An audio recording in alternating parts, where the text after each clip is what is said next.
আমার নাম ফরিদ আলী। কি করেন ভাই? মানুষ দেখি। তুমি বসো, আমি আসতেছি। মাইয়া দেখতে আইছে, অথচ হাতে কি ছিল এখানে? মিষ্টি মিষ্টি লইব না? আমার মেয়েরে তো দেখলা, পছন্দ হয়? আপনার মেয়েটা চাচা মাশাআল্লাহ চাঁদের থেকে বেশি সুন্দর। ও বুঝছি, উপরে ফিটফাট ভিতরে সদরঘাট, মাথায় একটু আসা। ভাই চল চল চল। তোর কোনো মানি ব্যাগ সম্পর্কে ধারণাই নাই। এটা ব্যান্ডের ব্যাগ, ব্যান্ডের মানি ব্যাগ।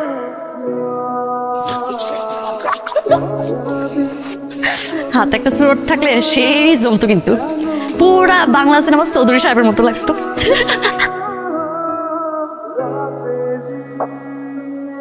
এনে উপায় দেখি ঠন করে একটা আওয়াজ হয়েছে। তোর আবার মনে হয়েছে যে এখানে কিছু আছে, আর কিছু আপনি তাক দিয়ে লইতে। এই গুপ্তধন নিয়ে তো তুই ভাইগে যেতে পারতি, তুই নিজেই এটার ভোগ করতে পারতি। আমার এটাকে আর লিখেন। এটা কি বললেন চাচা? জমিন আপনার, এই গুপ্তধনের মালিক তো আপনি। আপনার মাল আমি কেমনে নেব? যাতে আপনার দেখতে আইনি আইছিল গুপ্তধনের কলস দেখতে, কলসটা বিপণে লেখেন। আমি গুপ্তধন পাইছি তোমার কইলে কেন? নতুন না করলে তো আমরা জানতে পারতাম না গ্রামে এত বড় ঘটনা ঘটে গেছে। আমার না প্যারের মতো দিচ্ছে, আমি চলে জানো। দুধ কলা দিয়া কাল সাপ পুষছি, সেই কাল সাপে সবল দিছে।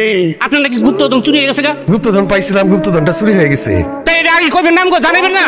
জানানোর কি আছে? কাকা, ও কাকা, কাকা আপনার আসামি ধরে লইছি।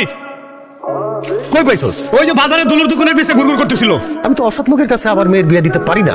সাইরা দে আরে, আমি চাই ও আমার বাড়িতে সারা জীবন থাক। আমি তাহলে আমার ঘরে যাই। যাও। আপনার ঘরে এসে অনেক মানুষ তো দেখলাম, যে বাড়িতে আপনার বিয়ে হইতেছিল তাকে দেখলাম। গুপ্তধন আছে শুনে এক রূপ, গুপ্তধন নাই শুনে আর এক রূপ। আপনার আব্বারেও দেখলাম। যাই। শোনেন, যদি মানুষ খুঁজতে খুঁজতে এই খাঁটি মানুষটার জন্য কোনোদিন টান অনুভব করেন, ফিরে আইসুন, আমি অপেক্ষা থাকবো।